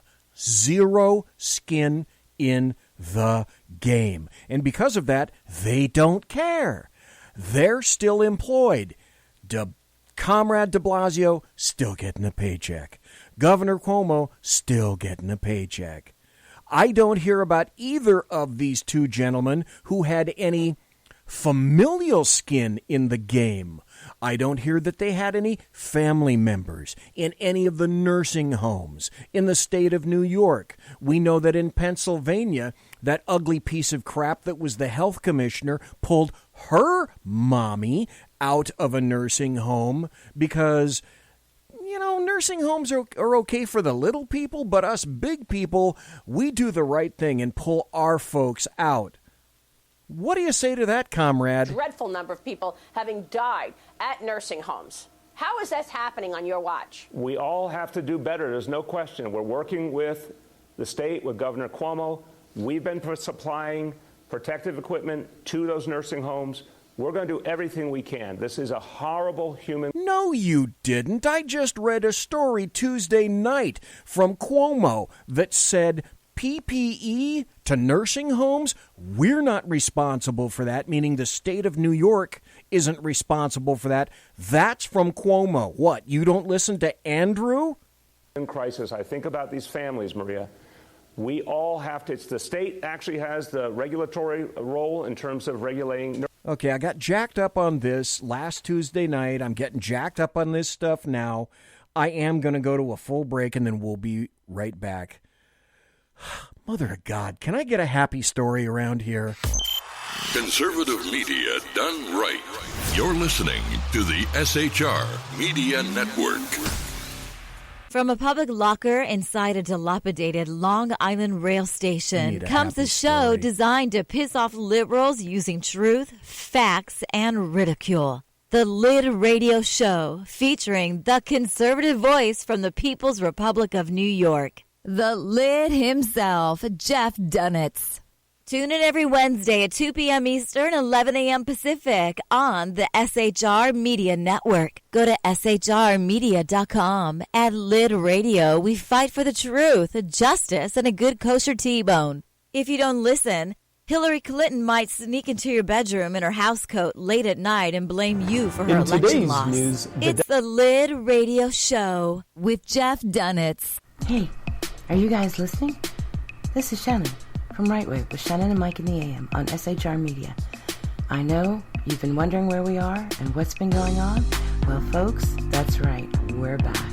So please join us 7 to 9 a.m.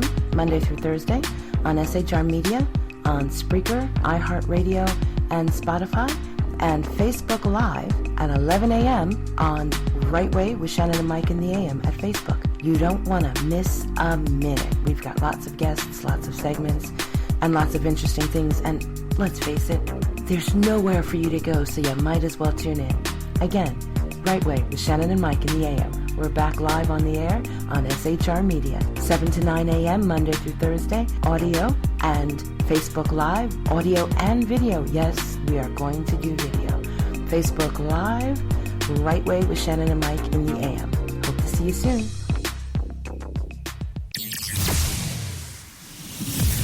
Broadcasting behind enemy lines in occupied California, a mere 2 miles from the state capital, the bloviating Zeppelin's Berserk Bobcat Saloon radio show can be heard every Tuesday and Thursday night at 8 p.m. Pacific and 11 p.m. Eastern, only on the SHR Media Network. Go to shrmedia.com to listen. You can also watch on the SHR Media Facebook page and the SHR Media YouTube channel. No goldfish were abused in the making of this ad.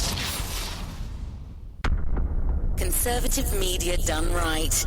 You're listening to the SHR Media Network. It is he that is me, bringing perspective from across the sea. Join me, Jack Alexander, 4 days a week for the Jack Alexander Experiment podcast, as I take a unique outsider's look at the news and issues affecting life and liberty here in the USA. I'll show you what the mainstream media refuses to. Politics, border security, defense, healthcare, travel, nothing is off limits. Catch the Jack Alexander Experiment podcast each Monday to Thursday on Facebook, YouTube, and everywhere good podcasts can be found. Also, check out the website, www.jackalexanderexperiment.com.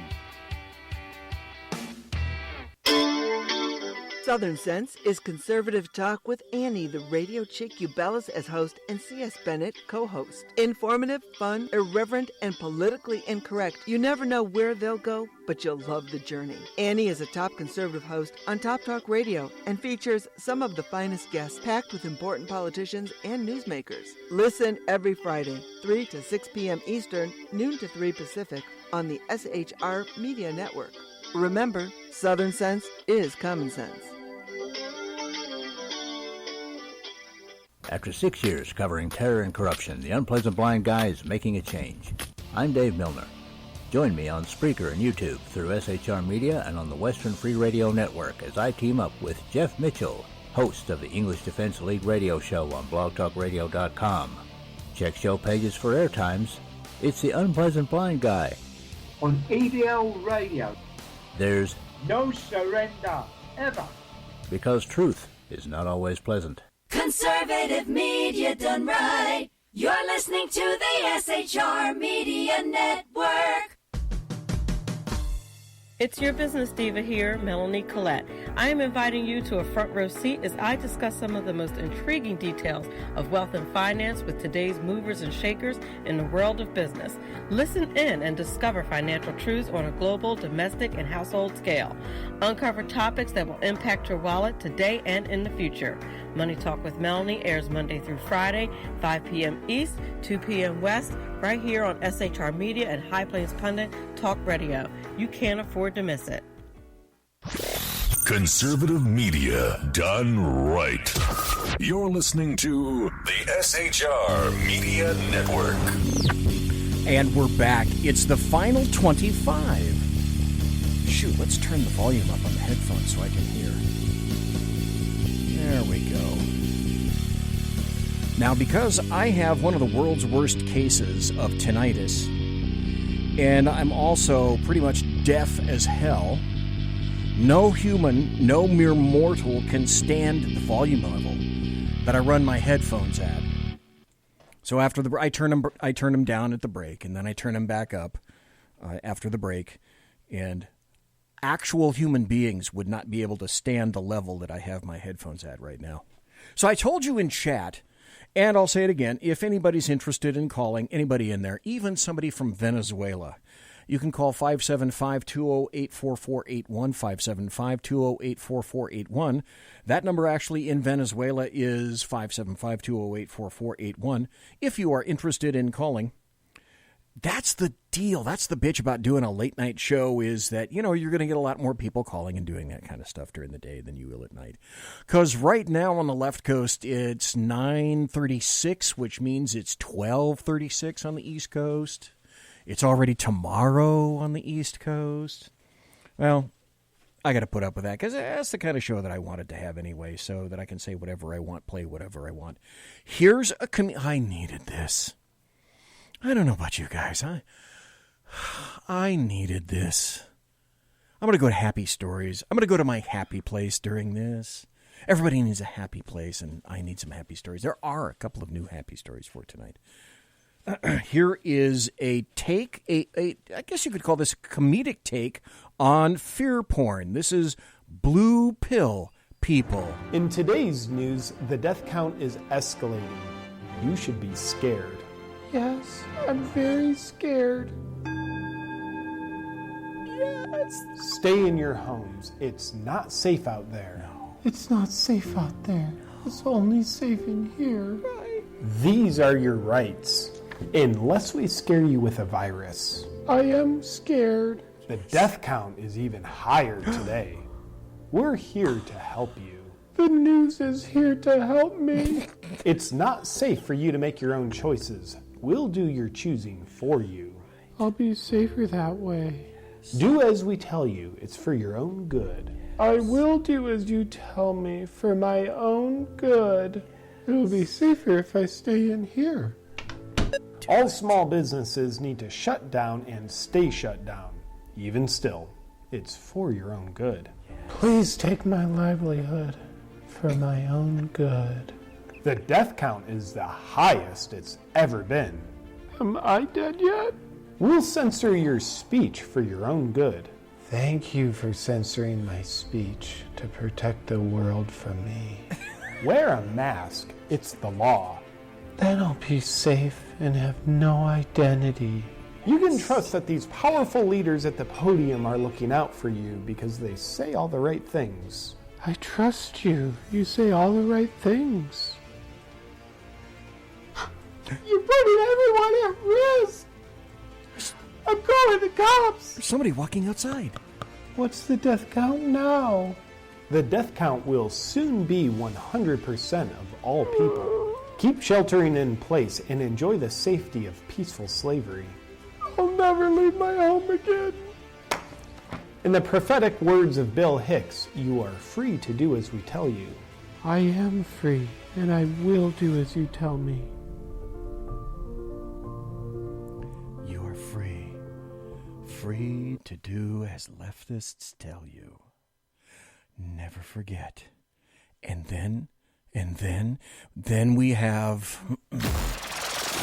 It's time for Happy Stories and Good Times. Here's a happy story. It has to do with journalists. This is from Twitchy.com. You knew it would get around to this sooner or later, didn't you? Reporters worried that a layoff now would effectively end their career in journalism. Now, if I had a producer right around the time that I said reporters worry that a layoff now would effectively end their career in journalism, you should have heard. But that's not what you heard, because I don't have a producer. Look, we don't like it when anybody, well, almost anybody, loses their job. But while journalists with job security keep trying to depict lockdown protesters as grandma killers and not people who have lost their livelihood and they're hitting food banks for the first time while just wanting to go back to work, we hear now that journalism jobs are disappearing during this recession. Here's a bit from, let's see, what's this from? Oh, my favorite site, BuzzFeed News Union. They wrote, losing a newsroom job now isn't just a temporary setback. For many colleagues let go, this could be the end of their careers in journalism. All the more calamitous when the work journalists do has never been more critical. We have to pump out the fake fucking news just for you. And to that story and to journalists, I reply,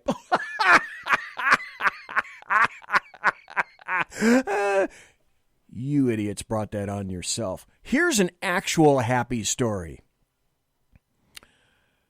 You're going to think this is a really cool, happy story. I can tell you that right now. The headline, especially when you hear the headline. Father fatally shoots man naked except for mask in daughter's bedroom. That's a little awkward to write. It could have been written better, but here's what the author meant. This is in Scottsdale, Arizona. A homeowner confronted a naked, masked man in his daughter's bedroom on Wednesday night, fatally shooting the burglar when he lunged at him holding a piece of wood. OFW. The incident happened just before 10:53 p.m. when Dr. Aaron Latowski, a Phoenix-based urologist, arrived at his home located near Pima Road and Pinnacle Deer Creek and discovered one of the doors was open. Everybody was asleep inside the house except the family's Doberman. You're falling down on the job, Sadie, who was barking like crazy down the hall toward the doctor's daughter's bedroom. And so he said, I came inside. I saw one of the side doors was open. She was barking down the hall towards my kid's bedroom. So Latowski, 41, this is the best part. Latowski, 41, said he grabbed his shotgun. Why go for a handgun when you can grab your shotgun? Or maybe a recoilless rifle would be better. But he had his shotgun and went to go see what was going on. What would you do if you found this? He found a naked man wearing only a mask inside his little daughter's bedroom. He said the burglar came at him with a big piece of wood in his hands. He basically was lunging at me. It was very quick. He had his hands in the air. I could see something dark or black coming at me. And again, it was very, very close. So I fired almost immediately. Okay, let's see. Man with shotgun, 1, at close range. Naked burglar with piece of wood, 0. So I have to chalk that up. I gotta say, as far as I'm concerned, that is a happy story. Okay? Most deaf. A happy story. Okay, that's enough. This is another story. This just came out. This is from the Washington Times.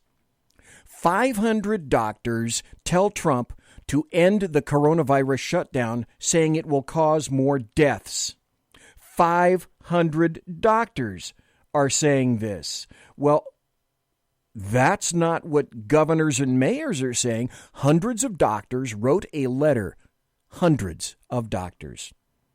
Well, you can't get a consensus on doctors. Nobody believes this. Yeah, except 500 letters, 500 doctors who wrote a letter to President Trump asking him to end the coronavirus shutdown, saying it was a mass casualty incident spurring deaths from other factors such as substance abuse and suicides.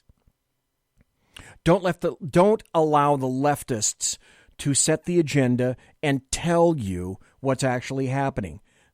That's why I'm here. That's why I find these stories, and that's why I give them to you under the guise of happy stories.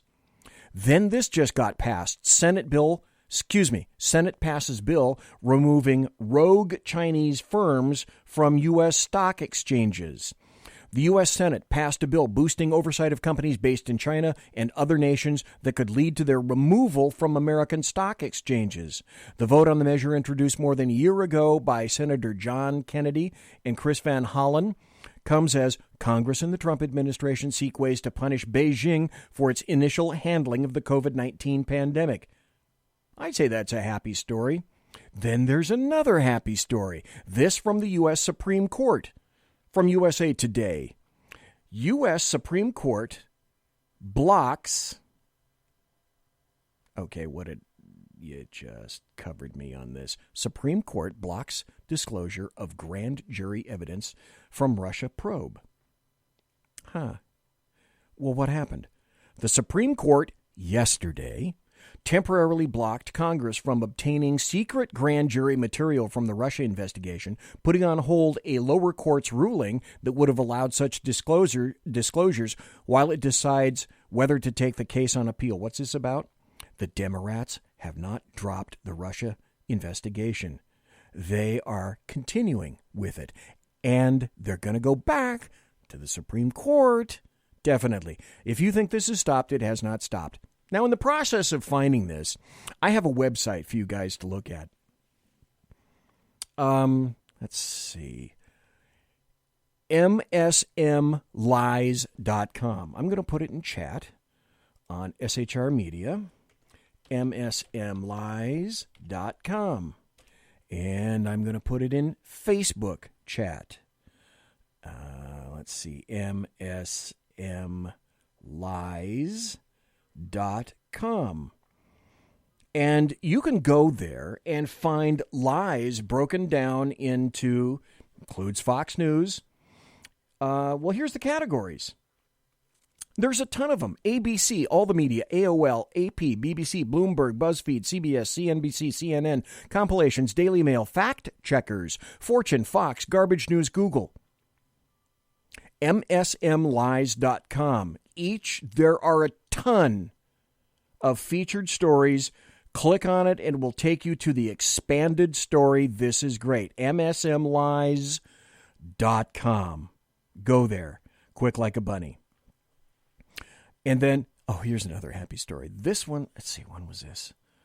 This is in California now. We spell it with a K. Okay, here we go. This was 2 days ago. This is definitely a happy story. California car thief. I'm sorry, I can't say this without laughing. Okay, I'm going to have to get serious now just for a second. I'm going to get serious now just for a second so I can give you the damn headline. Okay, the headline is California car thief plunges off bridge to fiery death during police chase. An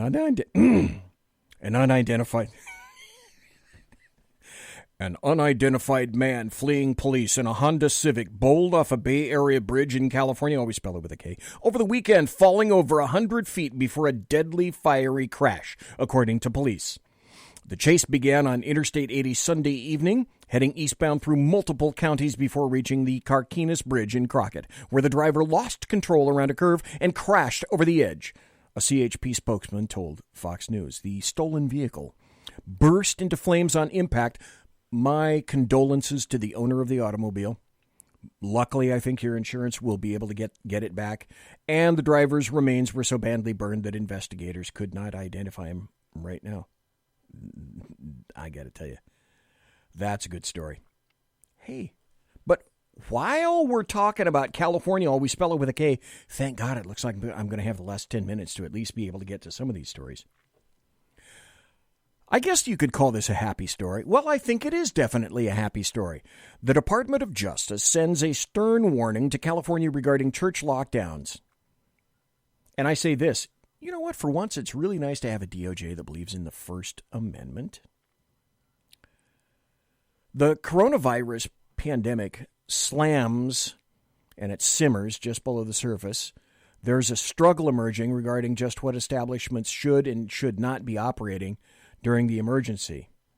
And several religious organizations have complained Governor Gavin Newsom's lockdown are inordinately affecting the houses of worship. So the DOJ isn't going to stand for that.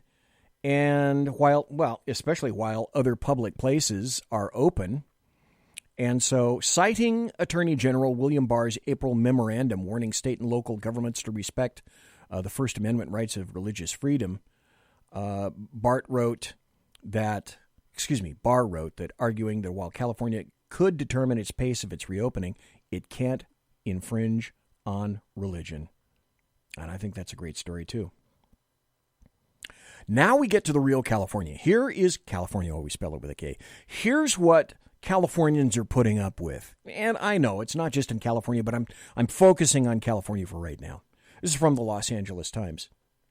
Now, L.A. County, their supervisors are saying they could keep stay-at-home orders in place well into the summer, depending on conditions. Question: do you think people next to a shore are going to stay in their homes in the summer when in Southern California the temperatures can reach 100 degrees easily? The immediate answer to that is not just no, but hell no. Then you've heard of this, haven't you? This happens to be from KTLA channel number 5. California faces a 55, that's double nickel, $55 billion deficit due to the coronavirus pandemic. And that's how it was written by the Associated Press. Stop. Let me tell you what really caused it. If you stopped the bullet train to nowhere, whose estimates now are from $50 to $68 billion just by stopping that one project, you wouldn't have to go into arrears. And stopping paying illegal aliens right here. But no. Our loving Governor Newsom says that he's going to have a budget shortfall of $54.3 billion because of the economic devastation wrought by the coronavirus. Well, stop.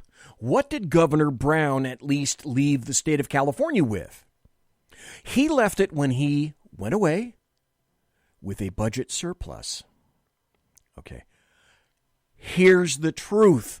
Last year, 2019, California, always spell it with a K, had a $21 billion surplus. And so what did Newsom piss it away on? Illegals and sanctuary status cities and counties. Now he wants your money. He wants your money. Because, he spends it so wisely, doesn't he?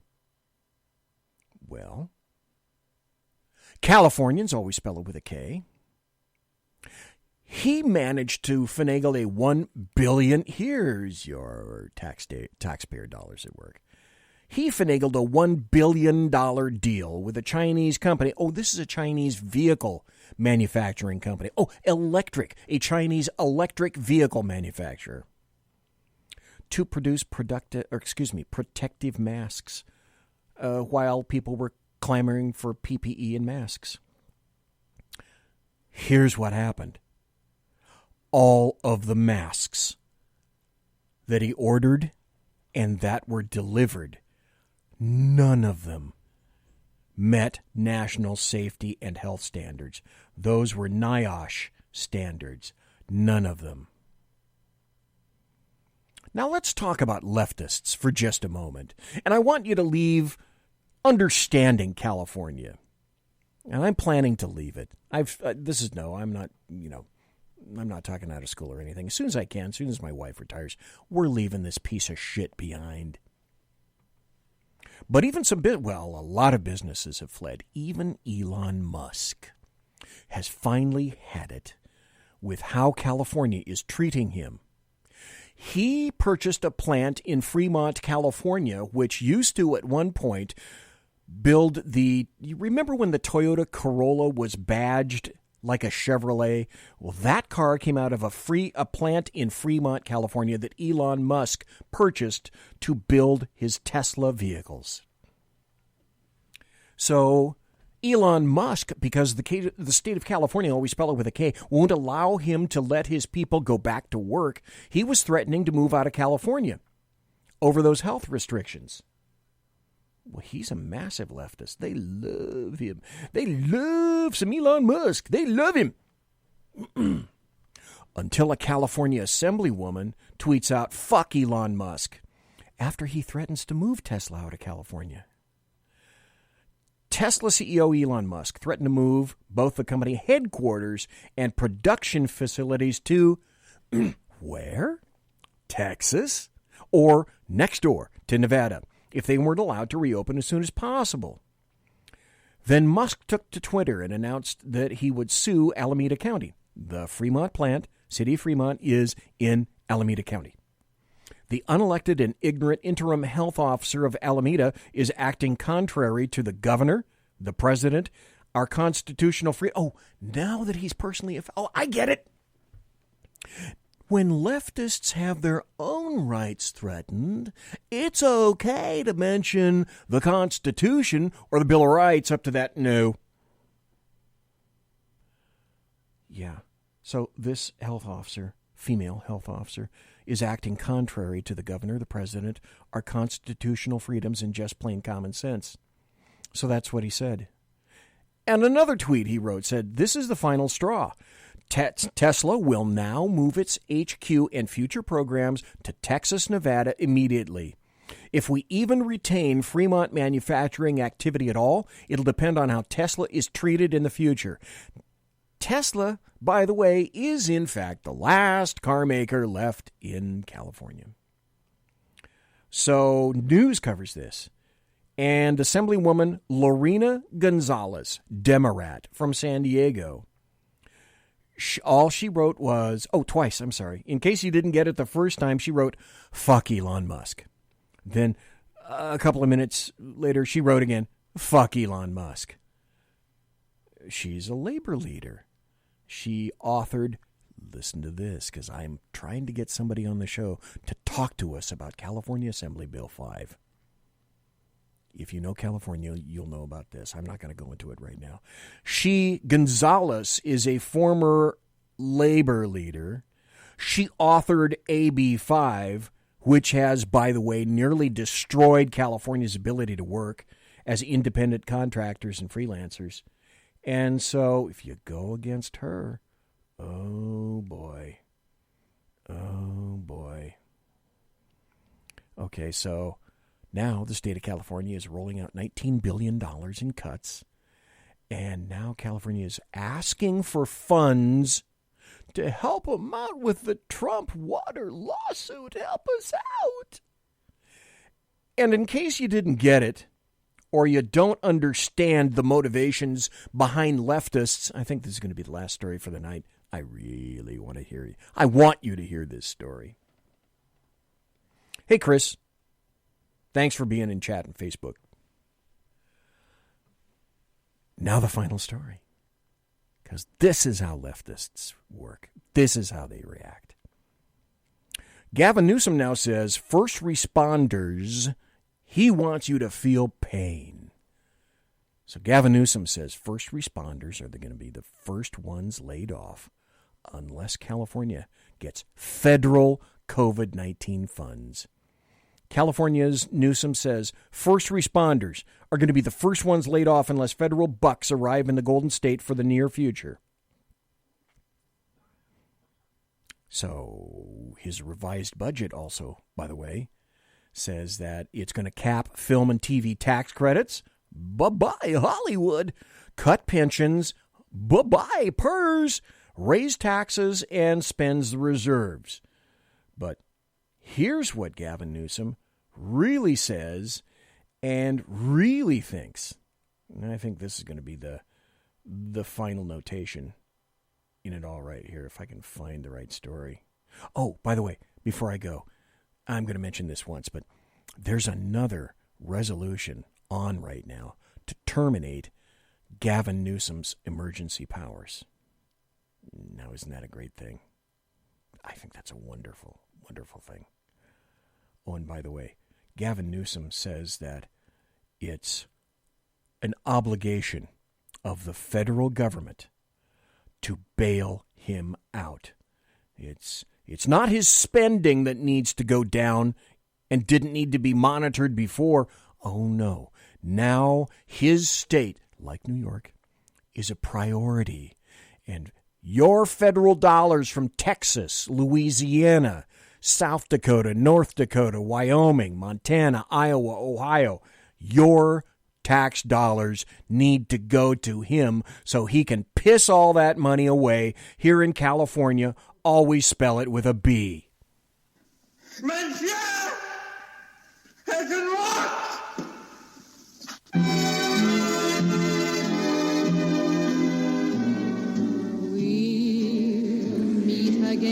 Ladies and gentlemen, boys and girls, children of all ages, thanks for listening to the Bloviating Zeppelin's Berserk Bobcat Saloon radio show, live and direct right here on the SHR Media Network, where I have just about finished broadcasting behind enemy lines in occupied California. So if you want to contact me, you can find me on Twitter at bzep at BZEP, and on my blog, bloviatingzeppelin.net. Promotional consideration is by the Lockheed Martin Skunk Works, and also by Pratt & Whitney Engines Thrust. You can trust. Tiaras are, of course, I'm wearing one under my hat. Don't think I'm not. Tiaras are by My Little Pony. Thanks to my personal KC-135 Kettle 1 refueling team with whom I will be consorting in less than an hour. Thanks to Randy PURHAM for being here tonight in the first hour. Thanks to everybody for listening live. Thanks for everybody being in chat in Facebook. Thanks for everybody listening later on, watching at SHR Media, listening, and also listening to me in podcast. I appreciate each and every one of you guys. Come back Tuesday night, Angel Espino.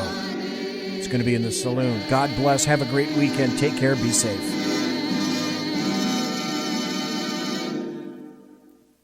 Quiet down now and get some sleep. Night, everybody. Good night, Mama. Night, Ben. The red Good night, everyone. Good night, Mama. Good night, Daddy.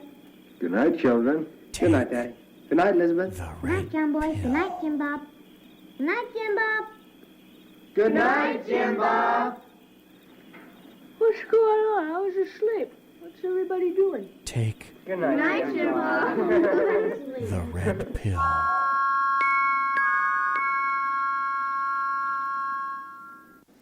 Good night, and good luck.